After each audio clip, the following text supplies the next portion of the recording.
الرحیم آپ ہمارا چینل کا مشاہدہ کر رہے ہیں ڈاکٹر محمد بلال دانش کے ساتھ۔ آج یکم مئی ہے اور یکم مئی جو ہے قدیم زمانوں میں تو موسم بہار کا تہوار ہوتا تھا، لیکن سن عیسوی کے اعتبار سے 1886 کے اندر کچھ اجرت لینے والے لوگوں نے، صاحب معاوضہ نے، جسے مزدور کہتے ہیں، ان لوگوں نے شکاگو کے اندر ایک گیدرنگ کی، اور اس گیدرنگ کا پرپس جو تھا رابرٹ براؤن کی قیادت میں ہوتی، اس کا پرپس یہ تھا کہ ان کے جو رائٹس متاثر کیے جا رہے ہیں نا، خاص طور پہ اوور ٹائم لگایا جاتا تھا اور پیسے کم دیے جاتے تھے۔ تو پھر نتیجہ یہ نکلا کہ پولیس نے ان کو کور کرنے کی کوشش کی اور تصادم ہو گیا، جس کے نتیجے میں بہت سے مزدوروں کی جان چلی گئی۔ تو بیسیکلی یہ 1886 میں ہوا تھا، لیکن 1889 میں یعنی 1889 میں جا کر جو سوشلسٹ تھے نا، اگرچہ اس کا پرپس یہ تھا کہ ان کا یہ موقف ہے کہ پوری دنیا میں دولت جو ہے نا سب انسانوں کی برابر ہے، شریعت میں یہ نہیں ہے۔ تو آج ہم اس موضوع کے ساتھ حاضر خدمت ہوئے ہیں کہ اسلام کیا حقوق دیتا ہے مزدور کو، اور اسلام میں مزدور کی کیا اہمیت ہے۔ تو اگر ہم اس کا ڈیپلی اسٹڈی کریں اور مطالعہ کریں تاریخ کا، تو اللہ تعالیٰ نے ایون کہ انبیاء علیہ السلام کو بھی اس پیشے سے وابستہ رکھا۔ آپ صلی اللہ علیہ وسلم کا مبارک ارشاد ہے کہ تمام انبیاء نے بکریاں چرائیں، یعنی معاوضہ لیا اور بکریاں چرائیں۔ اور صحابہ نے پوچھا، اور آپ نے بھی یا رسول اللہ؟ آپ نے فرمایا جی جی بالکل، میں نے بھی مکہ والوں سے معاوضہ لیا، ان کی بکریاں چرائیں۔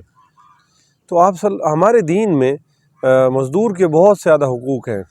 خاص طور پہ کہا کہ جب کوئی تمہارے پاس مزدوری کرے، اوت الاجیرہ حدیث میں آتا ہے کہ اس کا پسینہ خشک ہونے سے قبل اس کی مزدوری دو، یعنی کہ اسے ٹال مٹول نہ کرو۔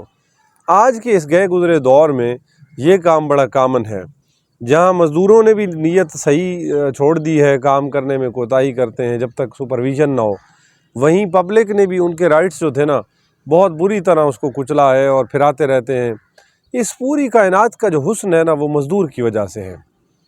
دنیا کا امیر ترین آدمی اپنا مکان نہیں بنا سکتا، اور حضرت شاہ ولی اللہ محدث دہلوی نے ایک جگہ لکھا ہے کہ اس دنیا میں جتنا تعاون ہو رہا ہے دو بنیادوں پر ہو رہا ہے، یا چیزیں چیزوں کے بدلے میں ہیں، یا چیزیں صلاحیتوں کے بدلے میں ہیں۔ تو یہ جو صلاحیتوں کا استعمال ہے نا، یہی مزدوری ہے۔ اسی طرح جناب سیدنا ابوبکر صدیق رضی اللہ تعالیٰ عنہ جو ہے جب خلیفہ بنے، when he became the Caliph, first Caliph of Islam، تو آپ کپڑا لے کر بازار جا رہے تھے تو فاروق اعظم سے ملاقات ہوگی۔ حضرت عمر نے کہا، ابوبکر صدیق کہاں جا رہے ہو؟ کہا کہ بھائی مزدوری کرنے جا رہا ہوں، بچوں کا پیٹ بھی تو پالنا ہے۔ اور یہ اتنا بڑا اسلام کا احسان ہے کہ یہ ساری خودداری آپ کی زندہ رکھتا ہے۔ اسلام کہتا ہے کہ ڈونٹ بی پیراسائٹس آن ادرس، کسی پر طفیلی مت بنو، بلکہ کیا کرو، اپنا جسم جب تک کام کرتا ہے، اعضاء کام کر، اس لیے بھیک بھی منع ہے۔ اسلام تو پروموٹ کرتا ہے مزدوری کو، صحابہ نے بھی مزدوریاں کی ہیں۔ تو حضرت صدیق اکبر کو انہوں نے کہا تو جو سفیر آئیں گے اور ملکوں کے، ان کا کیا بنے گا؟ تو انہوں نے کہا کہ میرے بھائی عمر، میں نے بچوں کو بھی تو پالنا ہے۔ یہ صحابہ تھے، توکل کے باوجود اسباب اختیار کرنے۔ تو وہ حضرت شیر خدا حضرت علی رضی اللہ تعالیٰ عنہ بھی آن پہنچے، حضرت علی حضرت عمر میں بات چیت ہوئی۔ حضرت علی نے کہا جب ابو بکر ہمارا کام کریں گے، یعنی حکومت کا، تو ہم بیت المال سے ان کو معاوضہ ادا کریں گے۔ پھر طے ہوا کہ ان کو کیا دیا جائے۔ تو حضرت بکر نے خود کہا کہ میری مزدوری میری جو تنخواہ ہے، یہاں سے ملازمت کا کنسپٹ ہے، اصل میں ملازمت کے بانی حضرت علی ہیں، یہ نسبت حضرت عمر کی طرف کی جاتی ہے، انہوں نے تو اس کو جسٹ منظم کیا، اصل بانی حضرت سیدنا علی ہیں، جن کے ذہن میں یہ آیا کہ ملازمت یوں ہوتی ہے۔ تو پھر اس کے بعد یہ ہوا کہ انہوں نے کہا میری تنخواہ مدینہ کے مزدور کے برابر کر دو۔ تو صحابہ نے عرض کی کہ آپ کے مہمان آئیں گے اور ممالک کے لوگ آئیں گے، تو فرمایا مجھے پتہ کیسے چلے گا کہ مزدور کی رات کیسے گزری ہے، دن کیسے گزرا ہے، اس کے بچے کیسے ہیں؟ اللہ اکبر، یہ درد تھا مزدور کے بارے میں۔ تو ایکچولی اسلام نے تو ایک احساس دیا ہے ہمیں، اور فرمایا کہ مزدوروں کا خیال رکھو۔ حضرت ابو ذر غفاری ایک امیر صحابی ہیں، وہ جو خود پہنتے تھے نا، اپنے مزدوروں کو، اپنے ورکرز کو بھی پہناتے تھے۔ تو کسی نے ان سے کہا، کسی نے ان کے مزدور کے اوپر کپڑا دیکھا بہترین، تو کہا کہ ابو ذر اس کو معمولی بھی پہنا سکتے ہو، نہیں قرآن نہیں کہہ رہا جو تم خود پہنو ان کو پہناؤ، جو تم خود کھاؤ ان کو کھلاؤ۔